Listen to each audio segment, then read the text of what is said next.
Waiting for others to join. We will be starting at 12 p.m. sharp.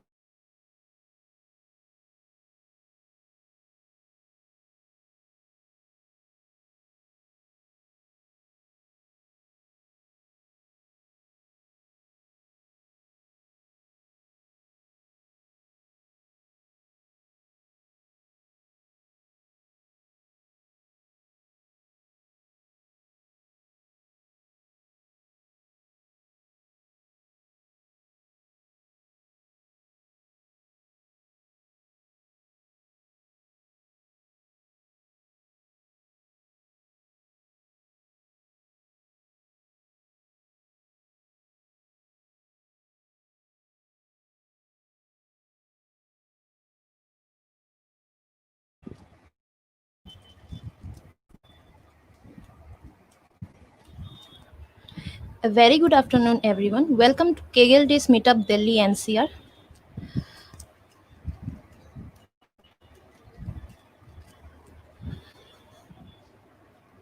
This is the fifth episode of Data Ketchup.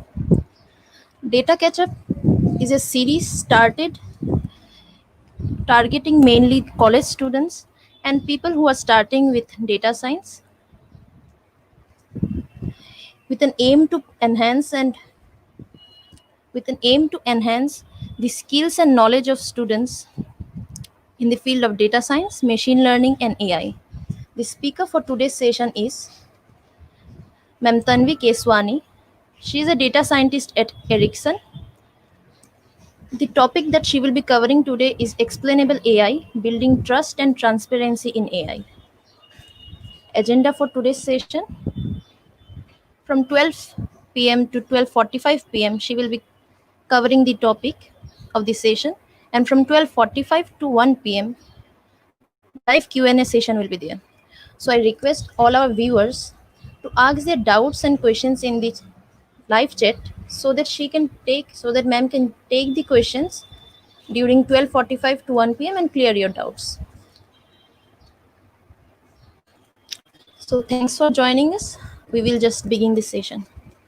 Over to you, ma'am. Thank you. So first of all, I would like to thank Kaggle Days Meetup Delhi NCR for inviting me for this particular talk. And today, the topic that I will be talking on is explainable AI.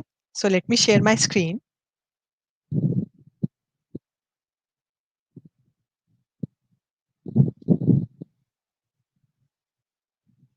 Okay. So a very warm welcome to all of you and hope you and your family are keeping safe. So the topic that I will be speaking on is a new space in the field of AI called as explainable AI. And there has been a lot of research going in this field from past 3 to 4 years. So first, a brief overview of what we are going to talk in the next 45 minutes or so, and we will be taking the questions at the end. This is going to be an interactive session, so I will be asking few questions to our audience in between. And please, audience, please don't hesitate to ask your questions. Give me your response. I would like to hear your opinion. So in the first part of the talk, we will talk about what do we mean by explainable AI? Why do we need it? When we should go for explainable AI systems? And some example of explainable AI systems as well. Since we have an audience which is coming from wide background and there are people from different fields as well, and most of you would be very new to the field of machine learning, we will first understand the very basics of these concepts, and then we will go into much depth, which is like in the second half of the talk we will talk about explainability by design for AI systems, how to achieve explainability, how we can evaluate the explanations that we have generated using different approaches, and the famous AI transparency paradox. Before jumping into the presentation, I would like to give a brief about my journey into the field of data science. I have completed my bachelor's in electronics and communication engineering from CTI Udaipur. After that, I went on to pursue my master's from IIT Kanpur with specialization in data science. Then I joined a service-based startup as an associate data scientist. And after that, I have joined Ericsson as a data scientist in 2018. Here at Ericsson, I work on different parts of the machine learning cycle. And currently, I'm working on building a machine learning project, which our team is deploying it into production. Now, let's start with our talk. So, as all of you are aware, that we live in the era of digital transformation. This has led the organizations to build AI solutions which focus on data-driven decision making. We all know that there are AI products that we are using in our day-to-day life. As per a recent research from Capgemini Research Institute in 2020, 41% of the organizations have deployed AI solutions into production, but on a limited scale. Now, I would like to ask our audience about the real world applications of AI that they have come across. Is there any application or AI product that you are using in your day to day life?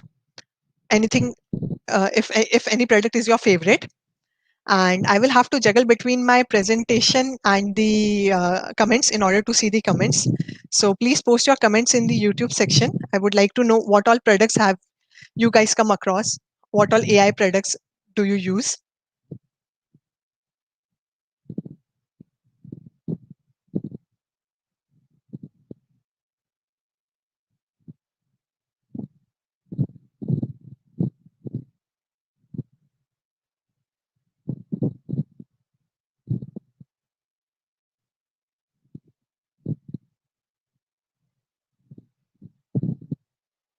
Zoom, legal Zoom, right? Any other use case? Anything which you are using on a very day to day basis, maybe in terms of your mobile phones or any other device?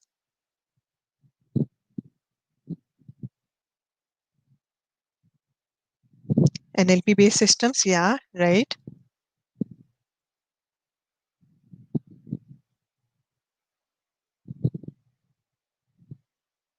Any other product? Suggestions, yes, we do have. Like in the Gmail, we nowadays get a suggestion about what to type. Drones, very true.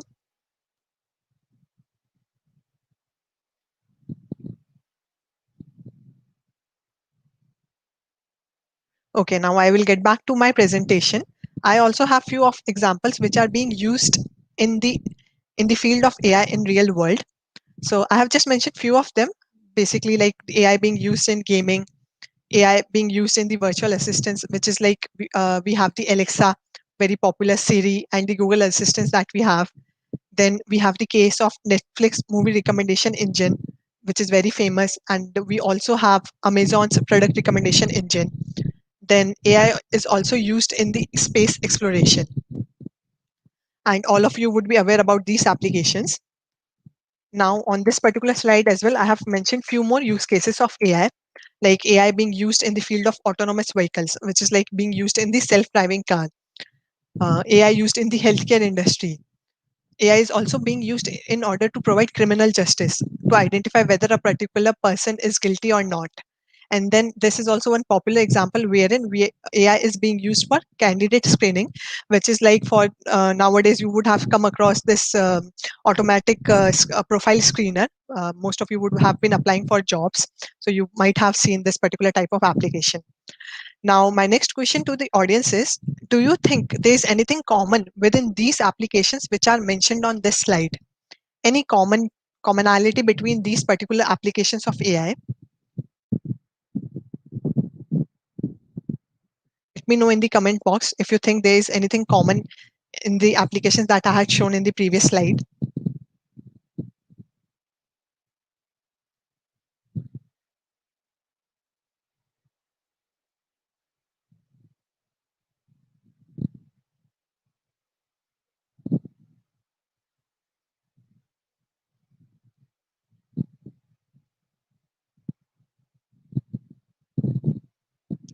Anyone, if you can think of anything common between the applications?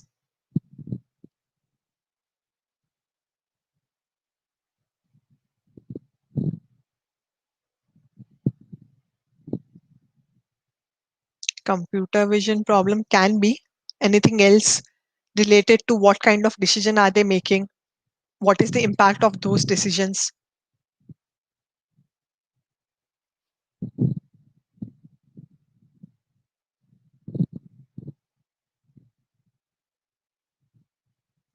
Okay, I will get back to my slide now.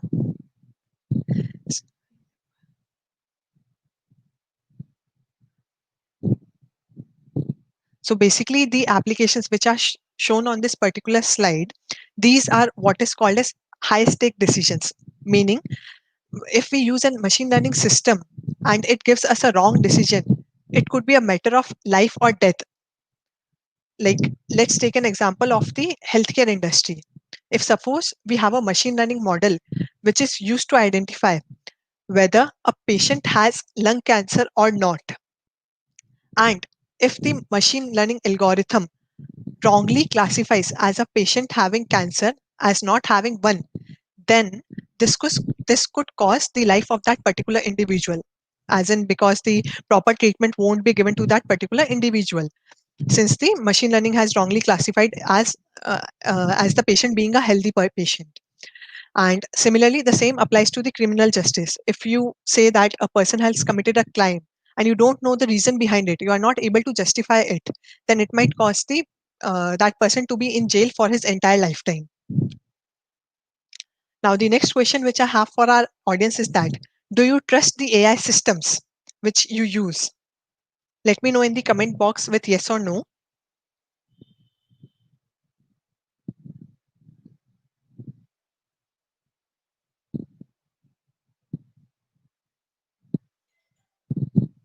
Do you trust the AI applications which you are using?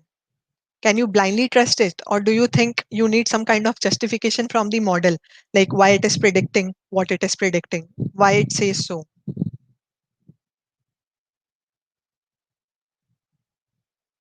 Yes, good.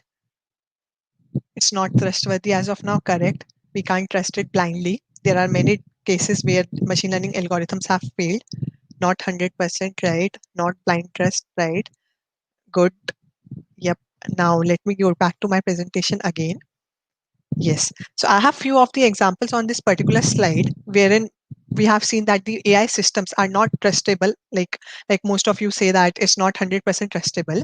So one famous example of an AI system being used in the criminal justice is of Compass. That the name of the system was Compass, and it was revealed that this particular AI model had some kind of potential bias, and there was no kind of disclosure about how it was making a particular kind of a decision, even to the criminal defendants and their lawyers. The other famous example is of Amazon's online recruiting tool. So after some time it was found that this particular tool was rating candidates but not in a gender neutral manner.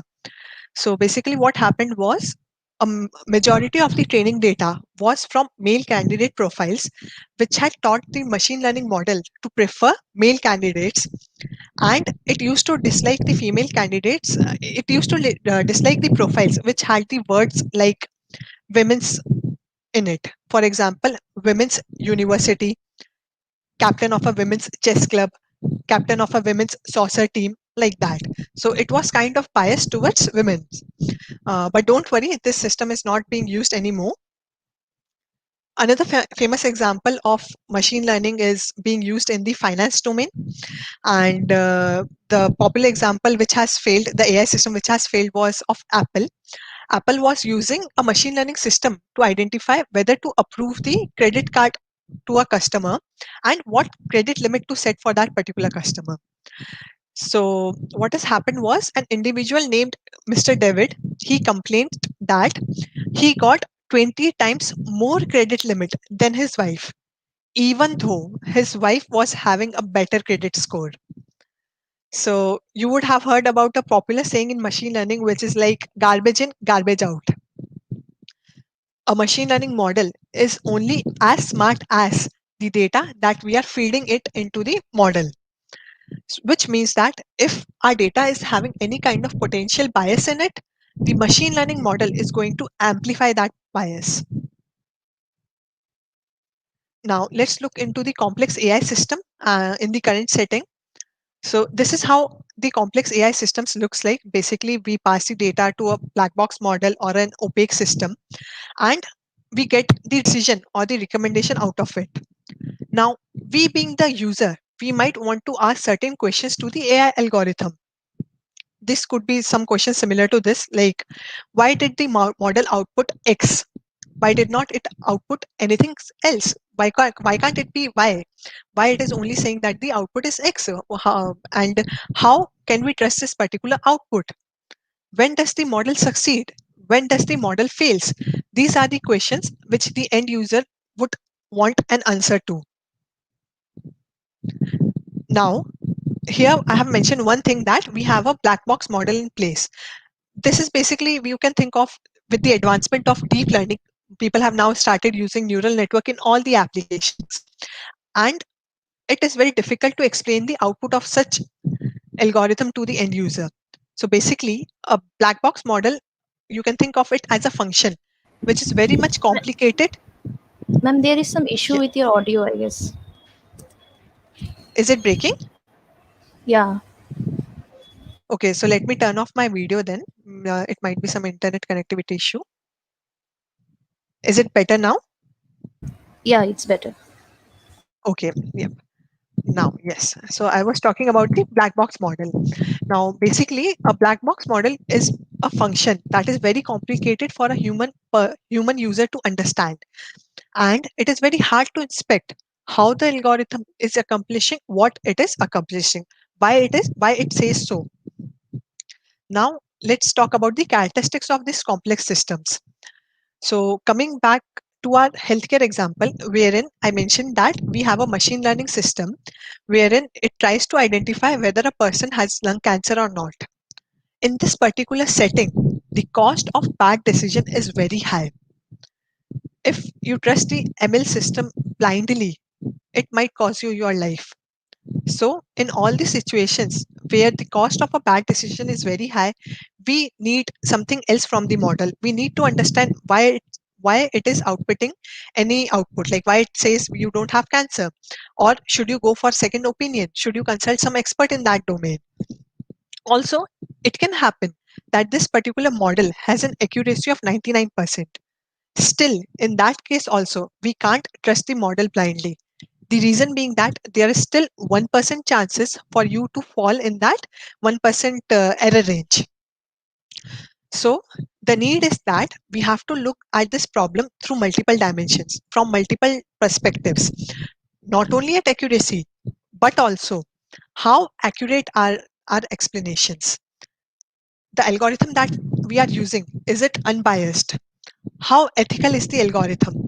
These are the other perspectives that we should also look at. Now, as I have already mentioned, that these black box model, they kind of create a lot of confusion for us, and it increases the doubt in the human user, which in turns affect the adaptability of AI systems. And in the entire AI process, we have different stakeholders who are involved, who will be consuming this output directly or indirectly, starting from the business owner to the IT and operations team to the internal audit team. For the business owner, it is very important to understand, can they trust the AI decision? For the customer support, they need to understand, how can they answer the customer complaints? For the IT and operation teams, those guys need to understand how they can monitor and debug the model.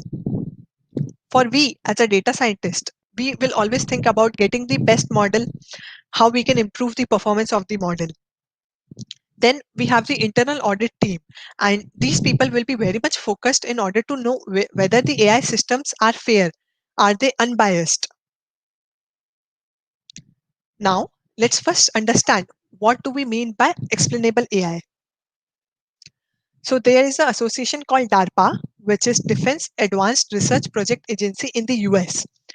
They had started an initiative for explainable AI in 2016, because they realized that with the adoption of AI in the field of military and defense, it becomes very critical to understand how or why the machine learning says outputs a particular kind of a decision. The way DARPA describes AI explainability is as being able to explain how the models reach to any conclusions to improve future decision making, decision understanding, and building trust in the end user. It also aids in inspection of the actions and the traceability of these actions undertaken by the AI systems.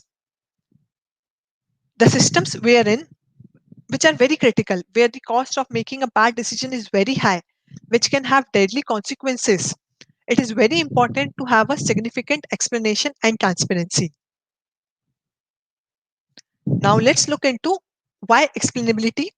Like I have already mentioned that one main reason behind why we should go for explainable AI is that it will help humans to understand the AI decisions. This is from the business perspective. It will help us to build more trust in the system. It will help us to understand what are the cases where the machine learning fails, and when should we go for when should we reach out for expert opinion, for a second opinion. Also, it will help us to adopt the AI system, especially in the high risk domains. Now, from model perspective, it ensures model robustness. The more a model is explainable, the more robust it would be. It helps us in debugging the mispredictions. It also improves the model by figuring out what additional data needs to be used, what additional features should we use. And it can even happen that we might think of using a different model altogether. From regulatory perspective, it helps us to comply with the ethical standards. It helps us to avoid discrimination based on age, gender, race, or any disability status. It helps us to reduce the societal bias that exists. Now, this is how the explainable AI system looks like. On the previous slide, I had mentioned about the current scenario, but when we bring the explainable AI into picture, this is how the diagram will look like. We will have the data, we will pass it to our explainable AI system, and our explainable AI system, along with the decision, it will also give us some explanation about why it is making that particular decision. And then there is a feedback loop which will help us to identify if there is any kind of problem that we have faced, how we can improve that particular problem. So basically, it helps us to the explanations will help us to understand why the model says so, why it was not outputting something else, when the model will succeed or fail, when can we trust the model, or why the model had some kind of error at the first place. Now, let's look into one example of end-to-end explainable AI system. So suppose we have built a machine learning classifier on top of image data, which consisted of some images of fish and dogs. And for this particular image, which is shown in here in box 1, we can see that the machine learning classifier correctly predicts that it is a fish.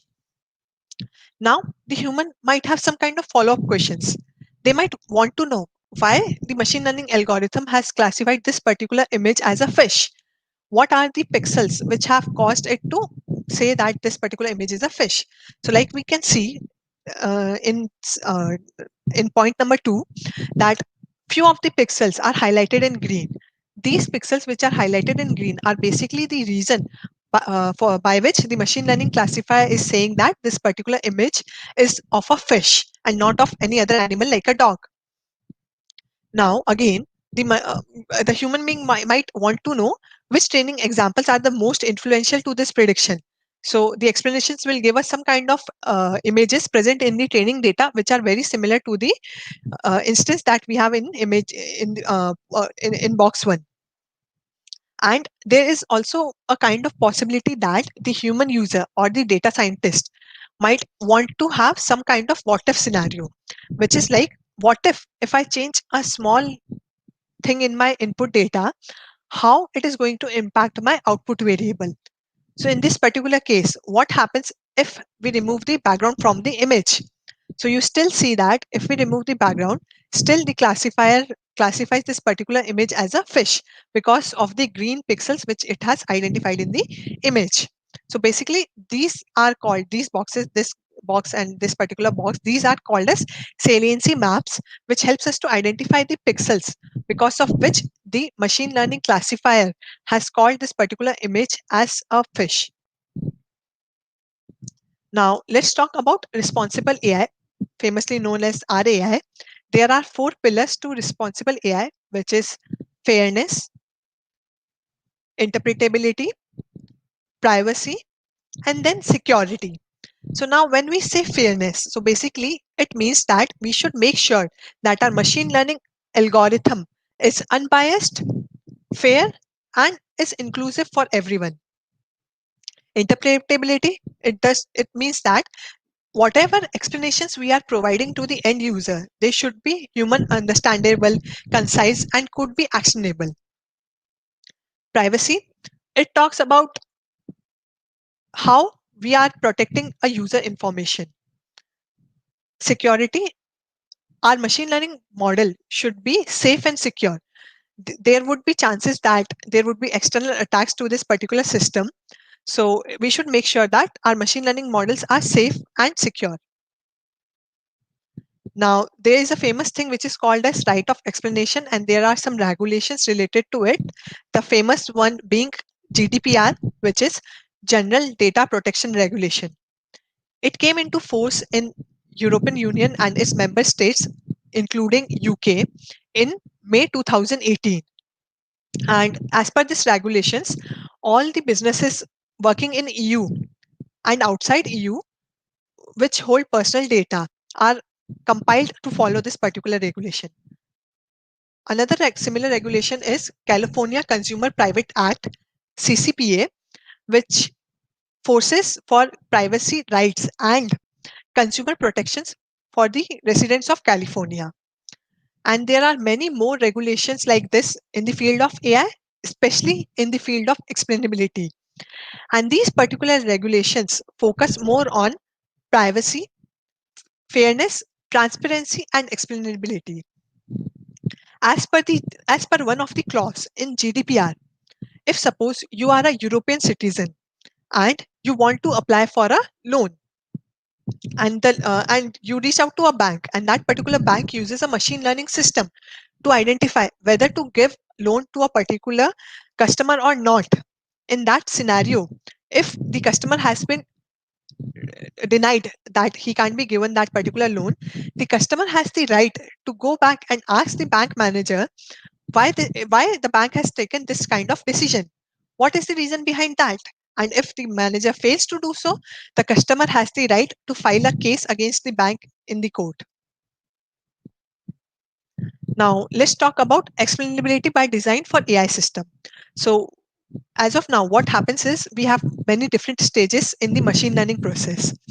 So now what we should start doing is we should think about incorporating explainability in all the stages of machine learning. We should focus on building products with explainability in our mind. So basically what we can do is we can have a model, we can have tools for model debugging and model visualization during the training stage. Then we can evaluate our model and check whether it complies with the ethical standard. Is it ethical, or does it have any kind of bias?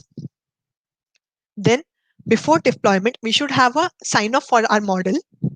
And during the prediction, whatever predictions we are making, we should have some kind of explainable decisions saying in why we have made certain kind of decisions, what actions can we take after that. Now, after deployment, we should think about how we can monitor the performance of the AI system. Also, how we can monitor the fairness of such kind of systems. And we need to make sure that we measure this bias over time. Also, what we can do is we can try to identify what error exists in the art system, what is the root cause of that error. And with the use of the feedback loop, what we can do is we can try to correct that error.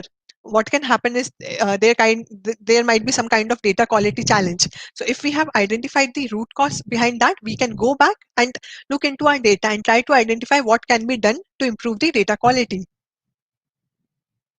Now, let's talk about how to achieve explainability. There are two approaches for it. First of all, what we can do is we can build something called as interpretable model.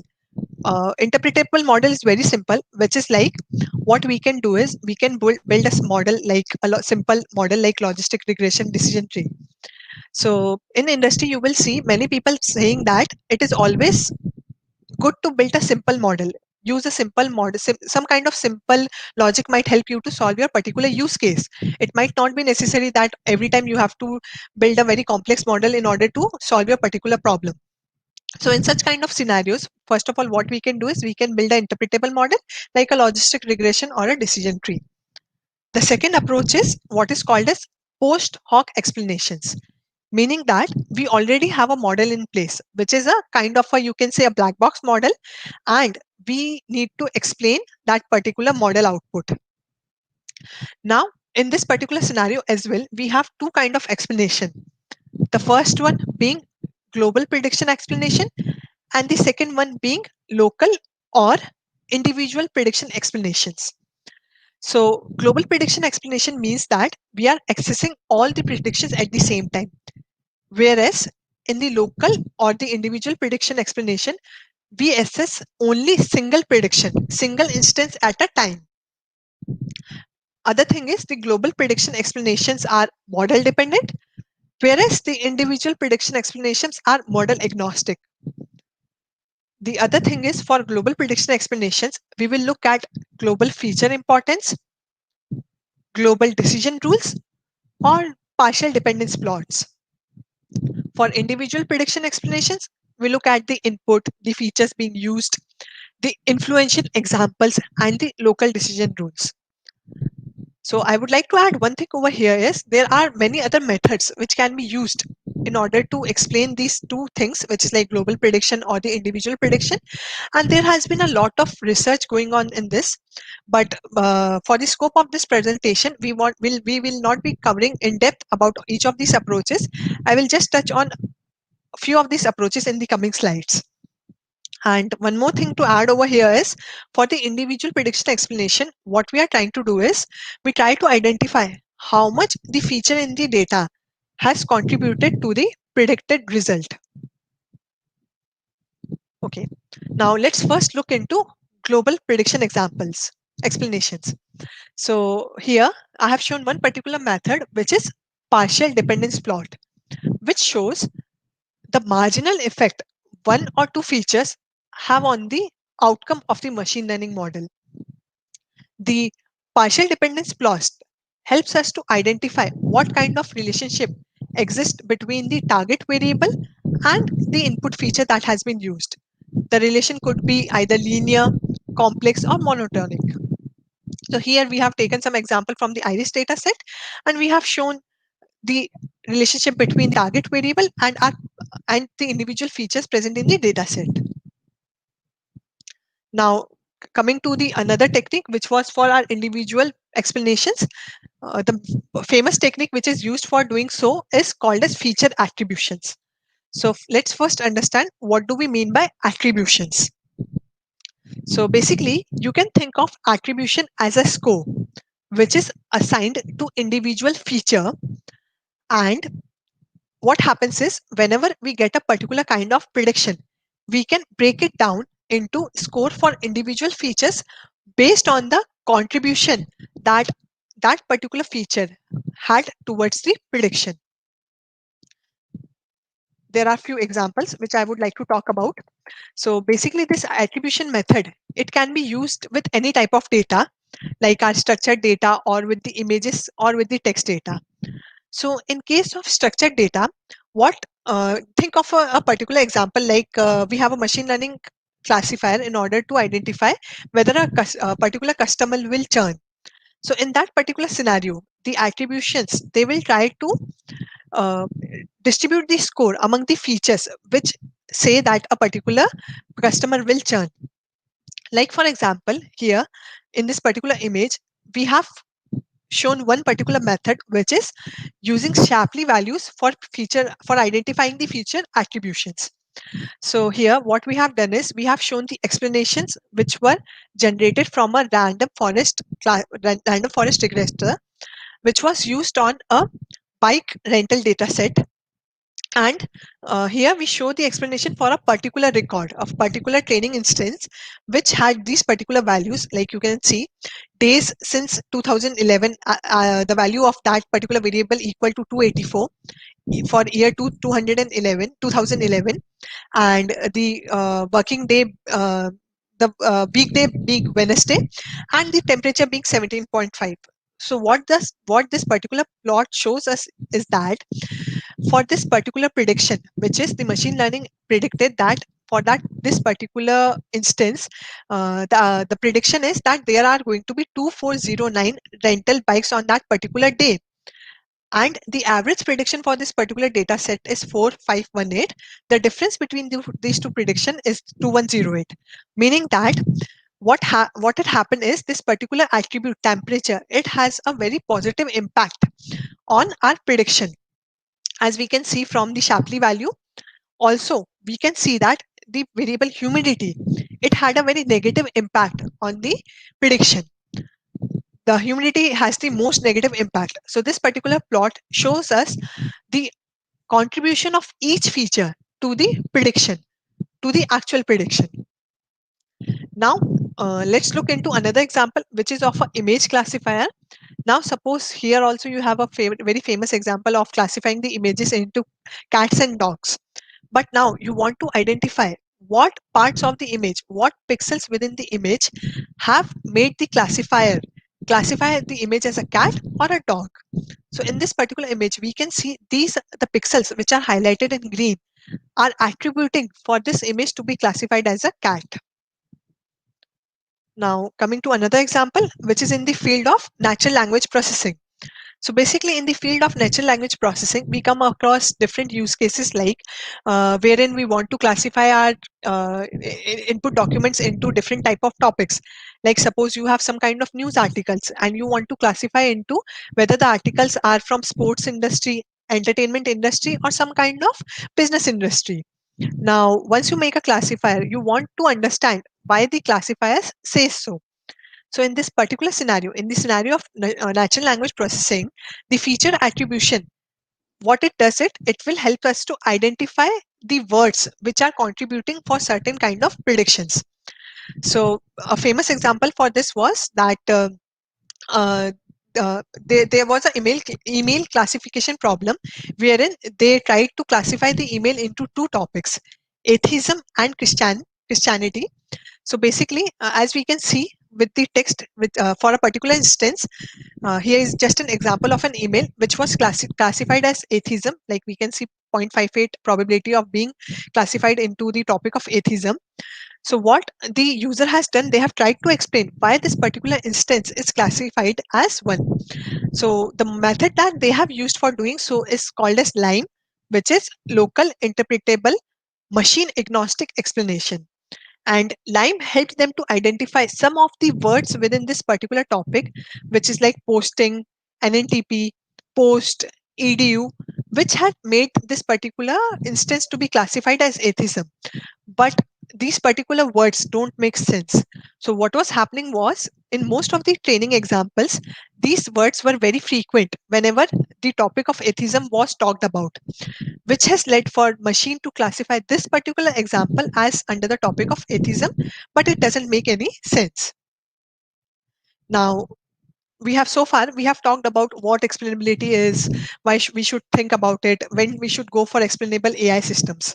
Now, the next question which comes to our mind is how can we very confident about this explanation? Are there some ways available to evaluate these explanation? Then the answer is yes. There is an open research going in this particular field as well, wherein the researchers are trying to identify on what basis should they say that the evaluations are very much accurate, complete, like that. So few metrics I have mentioned over here basically is, first is accuracy. So they look at how accurate and precise the explanation is. Then the other dimension that they look at is actionability, which is like what action can be taken on this type of explanation, and with that action, can we be able to improve the user experience? Then we talk about completeness, whether the explanation is complete or is it partial. Then we talk about how much effort was made for in order to make this particular explanation human interpretable. Is it easy and is it concise for a human being to understand? Is the explanation compact? So these are the different ways in which you can evaluate your explanations. Now, let's talk about the famous AI transparency paradox. So far, we understand that having explainability in our AI models will lead to transparency, which will help us to mitigate the issues of fairness, discrimination, and trust. But this comes as a this comes at a cost, which is what happens is if we disclose about our AI system, then the AI systems can have potential risk. The explanations can be easily hacked, which will make our systems more vulnerable to outside attacks. So, what can be done to solve this particular problem is in order to have an easier adoption of AI system, the organizations they need to recognize that there is some cost associated with transparency. So they can have some kind of legal departments which can start looking at this particular scenario. Now, I would like to conclude this talk by this particular cheat sheet which I had recently came across. So basically, what this cheat sheet is trying to tell us is that suppose whenever you start a particular machine learning problem, first of all, you will think whether you have already fit the model or you are going to fit a model. So first thing is always start with a simpler model. If you are able to solve your particular problem with a simpler problem with a simpler model, then you can definitely you will be able to explain your outputs in a better way. And if not, if you are going for a black box model, or in case the accuracy of your simple model is not good, it's very low, and you go for a black box model, in that particular scenario, you will have to explain your prediction. Now, again, there are two scenarios in that, which is like I had already mentioned that you can explain one prediction at a time, or you can go for global explanations. For explaining only one prediction at a time, these are the popular methods which are being used, which is line and sharp. And one more thing which I would like to mention about the sharp is that the sharp is basically it's a very famous idea in the field of game theory, and it was introduced by Lloyd Shapley. So what Shapley values does it formulates a problem as having multiple players contributing having multiple players which come together and they kind of contribute to generate some kind of gain. Now, what happens is once this particular gain is then divided between the players based on the contribution that those players had done in order to get the gain. The similar thing can be applied to our machine learning context, wherein we have different features which are contributing to get a prediction. And once we have the prediction, we try to attribute that contribution to the different features. And if suppose our explainable this is what we refer to as individual prediction, and the other method could be to go for a global level prediction, in which we had seen one method which was PDP, which is partial dependency plots. And you can read more about this. I have mentioned the links in the source. Apart from that, these are the few of the resources that I would highly recommend the audience to look and check. Basically, one would be the effort which had been put by DAPA. DAPA has launched this initiative of explainable AI, and what is the progress? It's mentioned over in this link.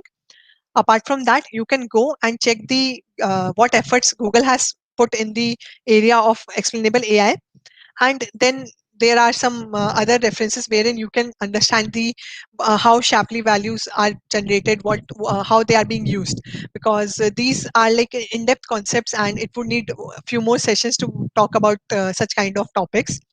So this is what I have for today, and you can connect with me on LinkedIn, and you can reach out to me over email as well. And before handing over the stage to the organizer, I just wanted to talk about one more thing. So I remember that the organizers had mentioned to me that they have dedicated this particular month of September towards women, the achievements of women in the field of technology. So basically, I will just like to shoot out to all the women's out there who are listening to this particular session that you should know that you should trust in yourself, you should believe in yourself. And the other thing is it's always possible for you to achieve anything in life. Just have faith, be brave, And I would just like to mention one more thing over here is that the woman who has inspired me in my life, in my journey, that is my mom. So my mom, she has been working from the past 33 years, and I have seen her that she's very amazing. The way she manages our house and her work, how she juggles between two, and she doesn't give us any chance of complaint. She always has a positive outwards towards life, and as of now, like I would say, given the situation which is beyond our control, the COVID situation, all of us are at home, and all of us are struggling. So please don't lose your hopes, and try to believe in yourself, and do as much as good as you can. Definitely things will turn out. I mean, like, there will be a time that you might be facing some kind of failures in your life, but at the same time, keep working on that. Don't be disappointed with it, and feel free to reach out to me. So this is what I had from my end. Now we can take the questions. Thanks a lot, ma'am. It was great and informative session. So we have few questions from our audience. Soumya, can you just share the document? Yes, sure.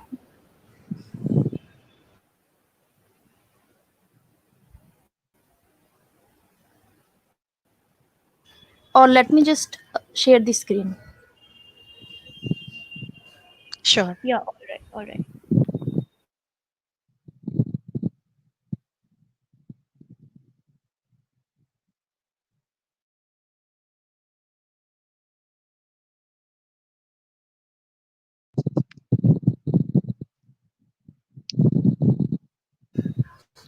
I have shared the screen. Please, can you add to stream, Soumya? I can see the Google Docs. I can answer. I got the link. So the first question which we have is, from a recent AI law conference, I understand AI is not used in the legal system for human sentencing because AI cannot state why its choices were made. So yes, this is true. Like, there has been a lot of discussion going in this particular field about when to trust the AI models. This makes the adoption of AI models very difficult. So like the example that I had given, it was from one of the systems which was used in the city of New York. The system name was Compass, and once it was revealed that the system had some kind of bias, then the people started asking questions to such systems, and active research is going in this field in terms of explaining the decisions and not treating the machine learning algorithm as a standalone black box. Now the second question which we have is, could you please comment on the disadvantages of employing Shapley additive explanation in predictive modeling for healthcare critical medicines? So basically, as what I understand is, that the Shapley values, they provide some kind of additional inputs to the doctors. And again, uh, I can't say that they are also 100% reliable, because still there are some disadvantages for Shapley values as well, and people are still researching about what could be the best method to look into this particular explanation. So as of now, we still need to consult a human expert, a medical expert, in order to diagnose our any kind of reports. The other question which we have is like how trustworthy the sharp values are and what is improvement over them. So like I have already mentioned, it's an active area of research, and people are still researching about what could be the best method in terms of explainability. The next question which we have is, does interpretability and explainability have differences with respect to explainable AI? So basically, interpretability, this question I would say is a bit of tricky, because I have seen people taking both the sides, wherein people say that interpretability and explainability are same, and then there will be few people wherein you will see that they keep on saying that these two are different things. So from my perspective, I look at it in the same way, and basically for me it means that whenever we give some outcome to the output user, we should be able to explain it, that how we have reached to that particular conclusion, and we should also test how accurate those explanations are. So basically what can happen is, there could be a scenario that we can see that in few of the examples our explanations are correct, but at the same time in other kind of scenarios they are not the correct explanations. So we need to make sure how accurate are these explanations, and based on these explanations, are they actionable as well? Can we take some kind of actions to improve the user experience? Another question which we have is, Lime is limited to model agnostic. This is because the way this particular approach is defined, it is not model dependent. I will give you some resource which will clarify this particular doubt of yours. I can attach that. I will look and give you fun reference for this particular question. Do we have any other questions?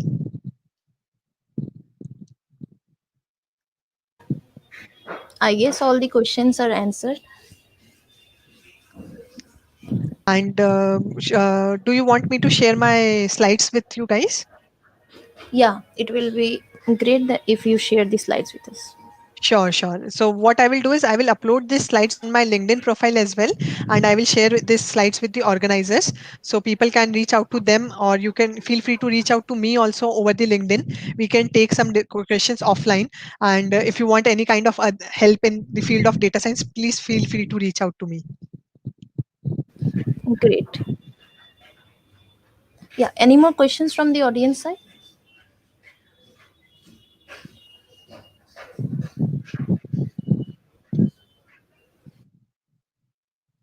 Cool then. Thanks a lot, ma'am, for your time. It was such a wonderful session, and like we got to learn a lot from you. Thank And you. Yes, ma'am. Thank you Thank for you. inviting me. yeah, and Thank you thanks to so much, audience ma'am. too for joining us.